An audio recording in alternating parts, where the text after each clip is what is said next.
લક્ષ્ય ન્યૂઝ, એક નજર, એક લક્ષ્ય. ડીસાના જેડા ખાતે મંત્રી પ્રવીણ માણીના હસ્તે અટલવાડીનું ખાતમુહૂર્ત.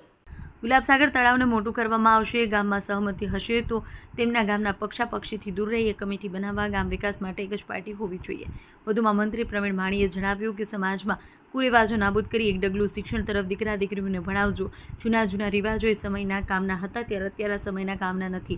રાજ્યમાં વન અને પર્યાવરણ મંત્રી પ્રવીણ માણીના હસ્તે ડીસા તાલુકાના જોઈડા ગામે આગમાતા મંદિર ખાતે બનાવેલ અટલવાડીનું ખાતમુહૂર્ત કરાયું.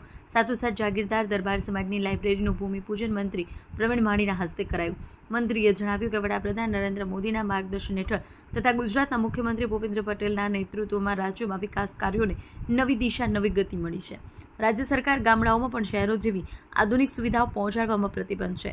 મંત્રીએ વરસાદના દરેક ટીપાનું સંરક્ષણ કરવાની, પાણી રિચાર્જ માટે સતત પ્રયાસો કરવાની અને સમરસતાના ભાવ સાથે વિકાસને આગળ વધારવાની સૌને અપીલ કરી છે. કાર્યક્રમ દરમિયાન આજુબાજુ ગામના સરપંચો, આગેવાનો, અધિકારીઓ સહિત મોટી સંખ્યામાં લોકો ઉપસ્થિત રહ્યા હતા. અહેવાલ વિક્રમસિંહ રાઠોડ, ભીલડી.